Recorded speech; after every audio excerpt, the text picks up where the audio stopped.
నమస్తే, welcome to 4 Sides TV.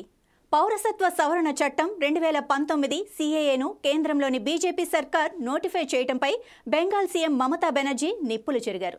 CAA నిబంధనలు అస్పష్టంగా, రాజ్యాంగ విరుద్ధంగా, వివక్షాపూరితంగా ఉన్నాయని మండిపడ్డారు. నార్త్ 24 పరగణాల జిల్లాల్లోని హబ్రాలో మంగళవారం నిర్వహించిన అధికారిక కార్యక్రమంలో ఆమె మాట్లాడారు. CAA చట్టబద్ధతపై తనకు నమ్మకం లేదని అన్నారు.